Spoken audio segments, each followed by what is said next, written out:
Miami में हुए एक हाई प्रोफाइल इन्वेस्टमेंट समिट के दौरान अमेरिकी राष्ट्रपति डोनाल्ड ट्रंप ने एक ऐसा बयान दिया जिसने पूरी दुनिया की सियासत में हलचल मचा दी है। उनका निशाना थे सऊदी अरब के क्राउन प्रिंस मोहम्मद बिन सलमान, एक ऐसे मंच पर जो खुद सऊदी फंड से जुड़ा था। ट्रंप ने सार्वजनिक तौर पर रिश्तों की असल तस्वीर सामने रख दी।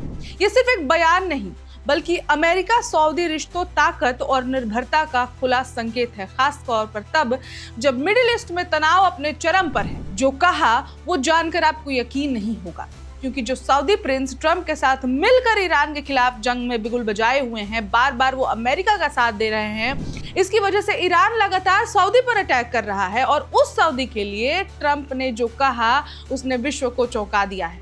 अब क्या कहा है ये जानने के लिए देखिए हमारी एक खास रिपोर्ट। मियामी में एक हाई प्रोफाइल निवेश शिखर सम्मेलन में अमेरिकी राष्ट्रपति डोनाल्ड ट्रंप ने मंच संभाला और अमेरिका के सबसे करीबी सहयोगियों में से एक का खुलेआम मजाक उड़ाया। उनका निशाना सऊदी अरब के क्राउन प्रिंस मोहम्मद बिन सलमान थे। ट्रंप ने कहा, मुझे नहीं लगता था कि वे मेरी इतनी चापलूसी करेंगे, लेकिन अब उन्हें ऐसा करना पड़ रहा है। उन्हें मेरे साथ अच्छे से पेश आना चाहिए।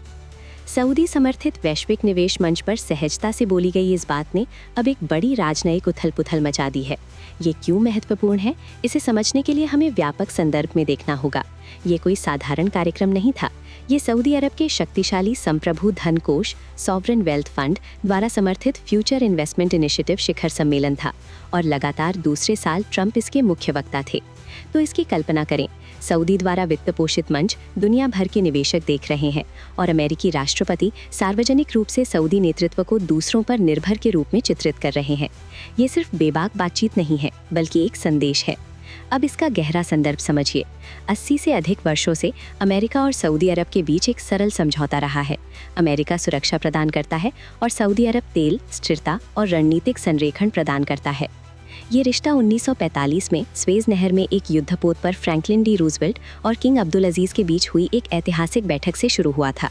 तब से एक बात स्थिर रही है, सऊदी अरब की अंतिम सुरक्षा संयुक्त राज्य अमेरिका पर निर्भर है। लेकिन आज ये समीकरण तनाव में है, क्योंकि इस समय पूरा क्षेत्र अशांत है। ईरान के साथ चल रहा संघर्ष नाटकीय रूप से बढ़ गया है, जिसमें मिसाइल और ड्रोन हमलों ने सऊदी अरब सहित खाड़ी देशों को निशाना बनाया है। ईरान पहले ही रियाद में ठिकानों पर हमला कर चुका है और यहाँ तक कि सऊदी अरब के अंदर अमेरिकी ठिकानों पर भी हमला किया है, जिससे अमेरिकी सैनिक घायल हुए हैं। तो बड़ा सवाल ये है, यदि अमेरिकी सुरक्षा घेरा इन हमलों को पूरी तरह से नहीं रोक पा रहा है, तो सऊदी अरब वास्तव में कितना सुरक्षित है? और यहीं ट्रंप की टिप्पणी और भी चुभती है, क्योंकि वे मूल रूप से ये कह रहे हैं, सऊदी अरब को अमेरिका की ज़रूरत उससे कहीं ज़्यादा है जितनी अमेरिका को सऊदी अरब की।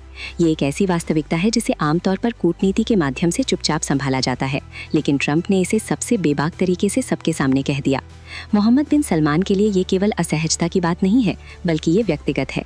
MBS ने वर्षों से एक मजबूत आधुनिक नेता की छवि बनाने में समय बिताया है।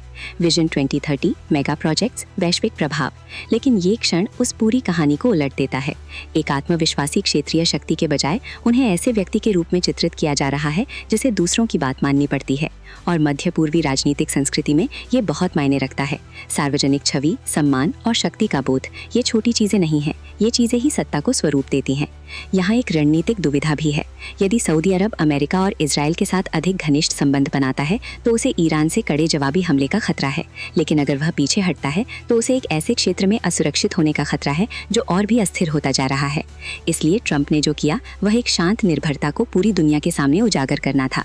और इसीलिए ये क्षण महत्वपूर्ण है, क्योंकि गठबंधन केवल शक्ति के बारे में नहीं होते, वे अवधारणा के बारे में होते हैं और अभी वो अवधारणा बदल रही है। ऐसे समय में जब ईरानी मिसाइलें गिर रही हैं और तनाव बढ़ रहा है, ताकत, निर्भरता और सम्मान के बीच का संतुलन इतना नाजुक कभी नहीं दिखा।